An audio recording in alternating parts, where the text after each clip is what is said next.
Brought to you by ITC Sunrise मसाले, स्वाद बिहार का। नमस्कार, बिहार तक देख रहे हैं आप और आपके साथ मैं हूं आशीष अभिनव और हमारे साथ है हमारे सहयोगी इंद्रमोहन। नीतीश कुमार का बयान सोशल मीडिया पर खूब वायरल हुआ कि अब दोबारा कभी आरजेडी में नहीं जाएंगे।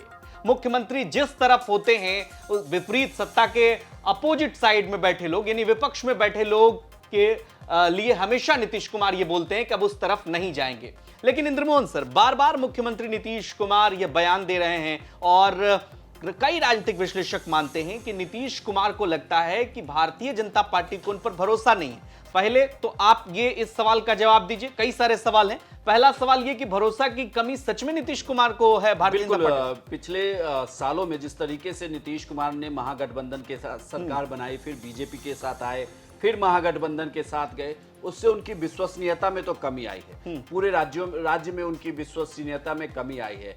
एमओटीएन जो किया गया था उसमें भी मूड ऑफ द नेशन ने ये बताया कि नीतीश कुमार की लोकप्रियता कम हुई है, बल्कि देश के जो 10 मुख्यमंत्री थे उसमें भी वो सबसे निचले पायदान पर आ गए हैं। तो इसमें कोई डाउट नहीं है कि उनकी लोकप्रियता में कमी आई है। लेकिन सवाल उठता है कि क्या बीजेपी उन पर भरोसा उस तरीके से नहीं कर पा रही है जिस तरीके से वो पहले करती थी। इस बात में भी कोई दो राय नहीं है, क्योंकि मुख्यमंत्री नीतीश कुमार ने जिस तरीके से, अगर आप देखें तो अपनी मांग को लेकर लगातार दबाव बनाया केंद्र की सरकार पर, और इस पूरे बजट में बिहार के लिए एक पैकेज लेकर चले गए हैं।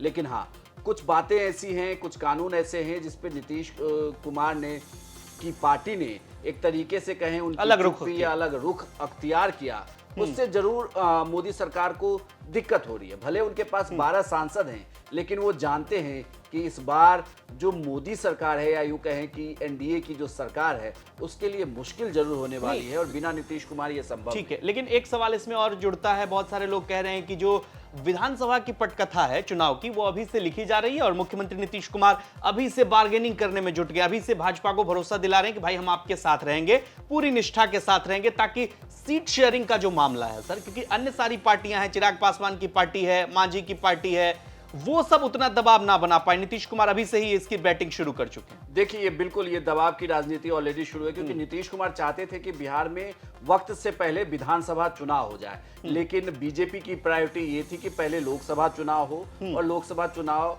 में एक बार फिर से एनडीए की वापसी हो, वो हो गई है। अब क्या विधानसभा चुनाव में क्या चुनाव पहले होंगे, तो इसे भी लेकर कहा जा रहा है कि अब ये चुनाव पहले कराने का कोई फायदा नहीं, राजनीतिक फायदा यहाँ नहीं दिख रहा है। क्योंकि आप इसे ऐसे भी देखिए कि बजट पास हुआ है, बजट का फंड आता है, उसके बाद सरकार को धरातल पे काम दिखाना होगा। तो सरकार चाहती है कि वो काम दिखाने के बाद चुनाव में जाए, ना कि वो अभी अगर वहाँ चुनाव का राग शुरू होता है तो ये काम रोक दिए जाएंगे। तो इस वजह से ऐसा बिल्कुल भी नहीं है। अब दूसरी बड़ी बात ये कि क्या बीजेपी ये कह रही है उनसे कि आप सीट शेयरिंग के लिए अभी आ जाइए, तो इसे लेके कहा जा रहा है कि कोई ऑफिशियली मंच नहीं है, लेकिन सभी पार्टियां अभी से ये दबाव बना रही है।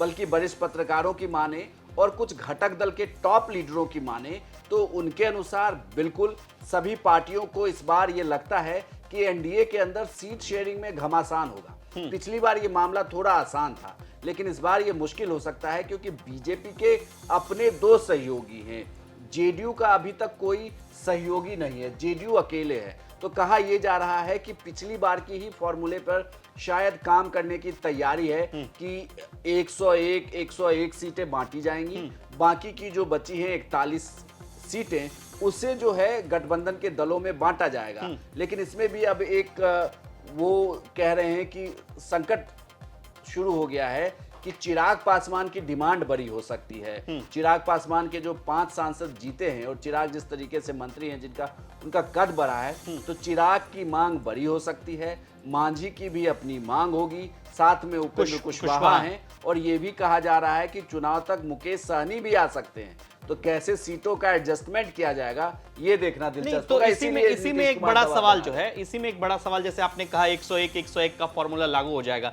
भारतीय जनता पार्टी के नेताओं के अगर आपने बयान सुने होंगे बीते साल भर से, तो वो कहते हैं कि हम अपने दम पे सत्ता में आने की कोशिश करेंगे। दूसरी तरफ जेपी नड्डा रात भर बैठक कर रहे हैं पटना में, अभी से इसकी तैयारी शुरू हो चुकी है। तो भारतीय जनता पार्टी जो 75 प्लस विधायक के साथ मुख्यमंत्री की कुर्सी छोड़ देती है और इधर 45 विधायक है मुख्यमंत्री नीतीश कुमार की पार्टी में, उनको मुख्यमंत्री पद का ऑफर कर देती है, तो भारतीय जनता पार्टी वहां पर बार्गेनिंग की स्थिति में ज्यादा होगी और आपको लगता है कि 101 सीट नीतीश कुमार के लिए छोड़ देगी? इसमें एक दिक्कत है। अगर आपको याद होगा, पिछली बार भी नड्डा की एक सभा हुई थी पटना में और उसी सभा में जेपी नड्डा के ही बयान की वजह से गठबंधन में दिक्कत हुई थी। वहीं से गठबंधन की दरार शुरू हुई थी।